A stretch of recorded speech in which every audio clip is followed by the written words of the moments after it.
다음 민지숙 기자 준비했죠? 네, 국민의힘 전당대회 소식으로 이어가 보겠습니다. 제목은 김기현의 연포탕 대 안철수의 떡국. 나경원 내일 출사표입니다. 네. 후보 등록 기한 이제 딱 열흘 남았습니다. 설 연휴 마지막 날인 오늘도 신경전이 치열했는데요.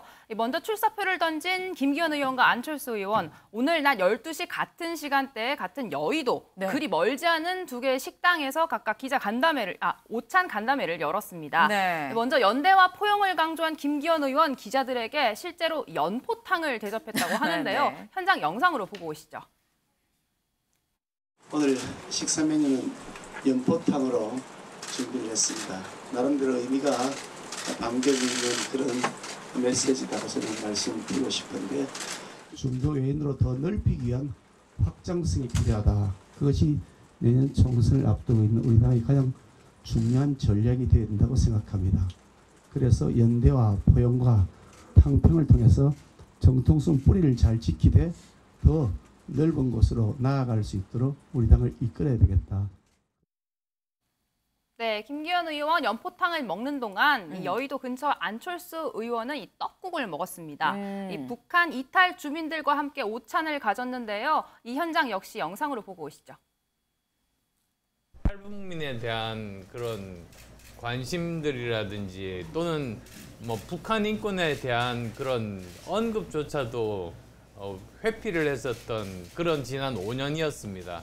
이제는 그런 잘못된 것들을 이제 바로잡아야 될 그럴 때라고 생각합니다. 현장의 목소리를 듣는 것이 저는 가장 좋다고 생각해서 이렇게 모셨습니다. 네, 안철수 의원 이렇게 탈북 주민과의 만남을 가진 것을 두고 이 안보 이슈를 통해서 보수 민심을 조금 결집하려는 의도로 해석이 되고 있습니다. 이 두 사람 오늘뿐 아니라 이 연휴 내내 신경전 이어왔는데요. 네. 김 의원은 이 설 연휴 기간 이 대세론을 굳히려는 행보가 좀 바빴습니다. 이 설 연휴 첫날 이 자신의 지역구인 울산 일대로 민심 정치에 나섰고요. 이 어제는 이재명 대표 지역구인 인천 계양을 찾아 이 유기견 보호센터에서 이 봉사활동에 나서기도 했습니다. 이 당권 주자뿐 아니라 이 민주당 이 대표를 이 겨냥하는 듯한 행보 이어갔는데요. 이 관련 발언 직접 듣고 오시겠습니다. 그 이재명 대표 입장에서는 저 김기현이가 우리 당 대표가 되는 것이 가장 두렵지 않을까 하는 생각을 하고요. 실제 여론조사로 보면 민주당 지지층이 김기현에 대한 그 지지율이 제일 떨어집니다. 네네네. 정말로 어이없게도 지금도 제가 1위를 하고 있는 시점인데도 민주당 지지층이라든지 뭐 윤석열 대통령에 대해서 호감을 안 가진 분들은 저에 대해서 압도적으로 나쁜 그런 의견을 보이고 계시거든요. 그래서 이거 민주당에서 가장 두려워하는 존재가 김기현 아닌가. 또 유튜브 채널로 출연해 이재명은 흑수저 출신이다. 우리도 흑수저 출신인 내가 이 당대표가 되어야 이 상대가 된다라고 얘기하며 본인이 이재명 킬러다라는 이 모습을 강조하기도 했습니다. 이 당권 주자에 대한 그 견제 역시도 있었는데요. 이 어떤 분은 당을 바꾸기도 하고 이 어떤 분은 당을 만들었다가 없앴다가 합쳤다가도 한다라고 얘기하며 네. 이 안철수 의원과 유승민 전 의원의 과거 행보를 겨냥하는 듯한 지적도 있었습니다. 네, 이 발언에 안철수 의원 가만히 있지 않았는데요. 네. 조금 전 오찬 직후에도 기자들을 만나서 연포탕을 외치다가 그 다음날 갑자기 진흙탕을 외치니 당황스럽다. 김장연대 한다고 하고 김치 냉장고를 산다 했다가 또 하루 만에 바꿨다 이러면서 이제 김기현 의원에 대한 반격에 나섰습니다. 지난 20일에도 이 김기현 의원이 말장난을 하고 있다 공세에 나섰었는데요. 과거 영상 보고 오시죠.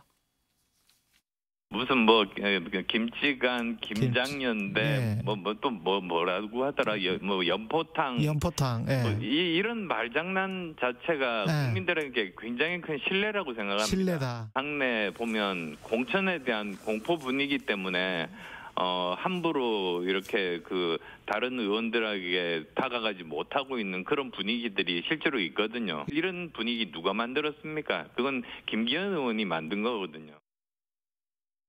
네, 이런 상대 후보에 대한 공세와 함께 정작 안 의원 본인은 윤심잡기 행보에 집중하고 있습니다. 이 대통령의 순방 성과를 강조하면서 대통령의 외교 평가 기준은 국익이 되어야 한다 이렇게 강조했는데요. 영상으로 준비했습니다.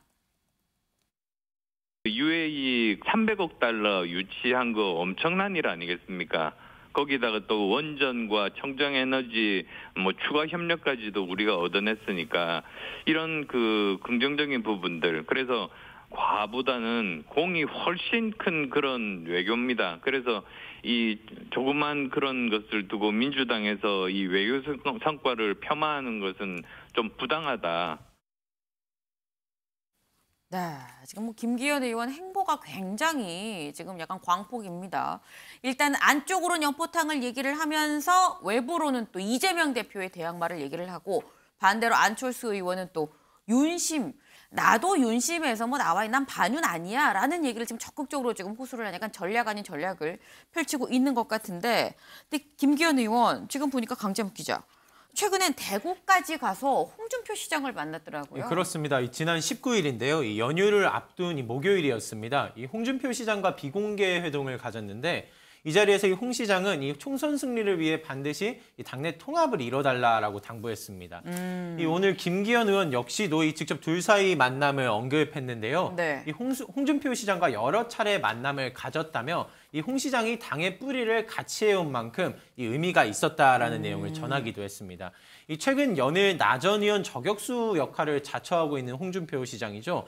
이번 회동을 기점으로 이 보다 강도 높은 견제가 나올 것이라는 관측이 때문에 나오고 있습니다. 실제로 이제 그 19일 이후인 어제 역시도 이 수양버들 리더십보다는 이 굳건한 리더십을 바란다며 또 나 전 의원을 겨냥하는 듯한 비판 이어가는 모습이 있었습니다. 네, 홍준표 시장 국민의힘 내에서 20대 남성 유권자 이 이대남들의 지지를 받는 대표적인 인물이죠. 네. 이 홍 시장을 만나고 온 김기현 의원 여성도 민방위 훈련을 받아야 한다. 이런 정책 개정안을 내겠다라고 주장을 했는데 이에 대해 민주당은 전쟁 국면으로 이 사회를 이끌려는 윤 정부 의도에 반영한 이 위험한 행보다 지지율을 끌어올리기 위한 이 여가부 폐지의 국방 버전이다 이렇게 네. 비판에 나섰고 이 야당뿐 아니라 이 국민의힘 당권 주자인 윤상현 의원도 비판을 했는데요. 네, 이번 공약은 안보 공약이 아니라 젠더 공약이라는 의심을 피할 수 없다 이렇게 지적을 했습니다. 하지만 김 의원 자신은 이 이대남을 의식한 정책이 아니다라고 네. 선을 긋고 나선 상황입니다.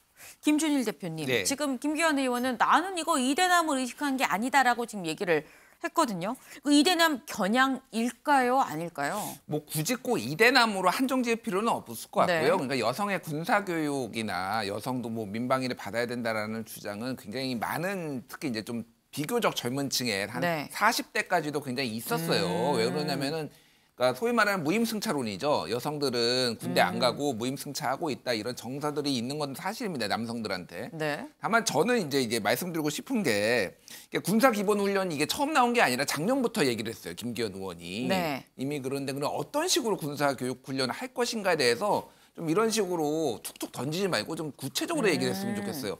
그리고 민방위 훈련도 뭐 김기현 의원이 지금 안 간 지 한 30년 되신 것 같은데 지금 민방위 훈련 가면은 뭘 하는지 좀 알아보시고 얘기를 하셨으면 좋겠어요. 그러니까 민방위 훈련 내실화부터 해야 됩니다. 저렇게 하려면은. 진짜 그럼 제대로 CPR 하고 뭐 이런 것들 제대로 되고 있는지 좀 알아보시고 해야 되는데 그냥 한번 툭툭 던지고 이런 식으로 표 얻으려고 하시는 거는 진정성이 너무 없어 보여요. 그러니까 좀 하셨으면 좋겠고 연대 포용 뭐 탕평 얘기를 하시는데 네. 사실은 이게 와닿지가 않습니다. 그러니까 무슨 얘기냐면은 메시지들은 다 공격적인 공세적인 메시지인데 네. 말로만 연대 포용 탕평한다고 되는 게 아니거든요. 그러니까 거기에 맞게 그러니까 구호에 맞는 이게 뭐가 나와야 돼요. 그러니까 그런 네. 것들이 조금 전체적으로 좀 언밸런스하다. 김기현 의원의 그게 그러니까 1위 주자가 돼서 굳히기를 하려면은 지금 전체적으로 메시지 조정이 좀 필요하지 않을까 그렇게 보여집니다. 네.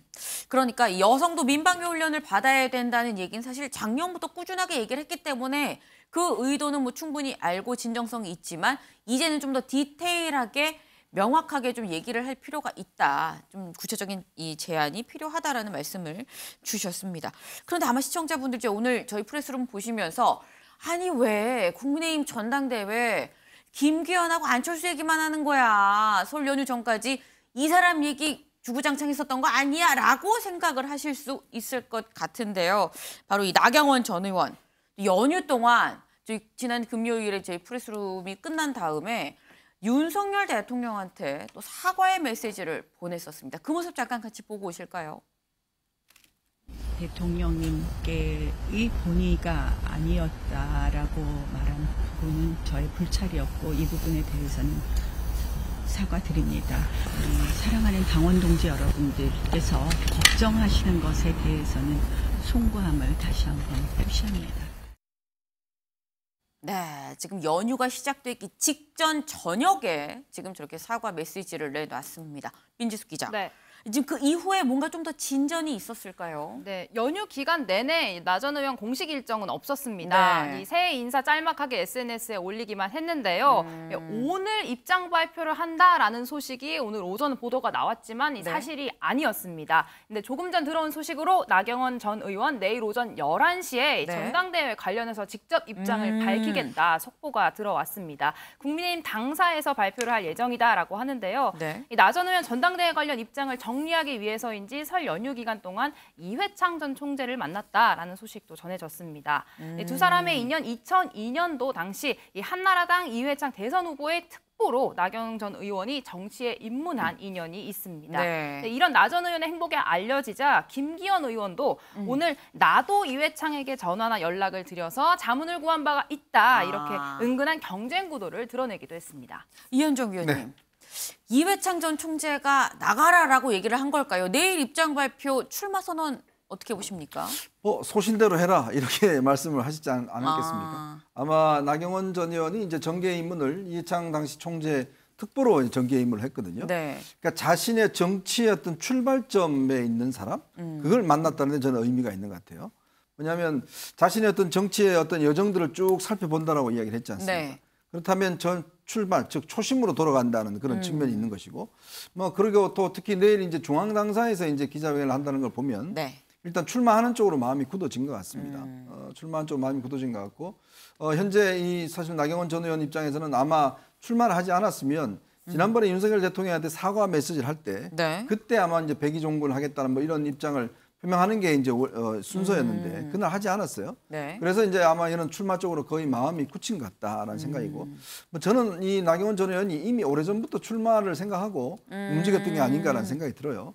근데 문제는 지금 이제 주변에 우군들이 상당히 없고 네. 또 지지율도 많이 떨어졌습니다. 네. 그리고 이제 이번에는 결선 투표가 있는데 만약 결선 투표에 못 올라갈 경우에 어떤 정치적 득실을 어떻게 따질 건지 등등 여러 가지 따져봤을 때 우리가 보통 장고 끝에 악수가 될지 아니면 또 새로운 도전을 위한 뭔가 어떤 결단이 될지 그건 좀 한번 지켜봐야 될 것 같습니다. 네. 지금 여론조사 말씀을 주셨습니다. 강재묵 기자. 지금 연휴 기간 동안에 실시됐던 여론조사를 보니까 나경원 전 의원 조금 불안한 감이 없잖아 있긴 하더라고요. 네, 1위에 이어 2위 자리까지 내주는 상황에 몰린 건데요. 네. 이 연휴를 앞두고 이 실시된 조사에서 이 김기현 안철수 의원에 이어 이 3위 위치에 자리했습니다. 보시는 것처럼 20%에 이어 이 15%의 나 전 의원이 이 자리를 하고 있고요. 이 1위인 그러니까 김기현 후보보다는 이 오차범위 밖으로 뒤처지는 수치를 좀 기록하기도 했습니다. 네. 이 다른 조사에서도 이 같은 순위 배치를 보이면서 이 지지율이 하락세를 보이는 듯한 추이를 보였습니다. 김준일 대표님, 예. 짧게 여쭤보겠습니다. 일단 지지율이 2위가 아니라 이제 3위입니다. 요거는 약간 나 전 의원이 좀 불안해할 수 있는 포인트 아닐까요? 근데 뭐 아직 엄청나게 격차가 있는 네. 3위가 아니니까 지금 2등 안에만 들면 되는 거 아니에요? 그러면 결선 투표제로 한번 해볼 만한 거잖아요. 네네. 그러니까 아직은 좀 포기할 단계는 아니고 지금은 가장 안 좋을 때입니다. 왜냐하면 계속 이제 반윤이다, 제2의 유승민이다 이런 식으로 지금이 이제 바닥이다. 그렇죠. 그런데 그러니까 완전 프레임을 바꿔야 돼요. 그러니까 지금 친윤이냐 반윤이냐 그게 네. 아니라 내가 네. 왜 당대표가 돼, 내가 왜 보수해, 적임잔지를 이제 보여주는 메시지가 새롭게 나오면은 반등의 계기가 충분히 있을 것으로 보여집니다. 네. 지금 김준일 대표님의 말씀에 이 약간 바닥이다. 나경원 전 의원 지금이 바닥이니 올라갈 길밖에 없다. 뭐 이런 말씀을 주셨는데 그것도 좀 결선 투표가 있기 때문에 좀 주요한 포인트가 아닌가 생각이 듭니다.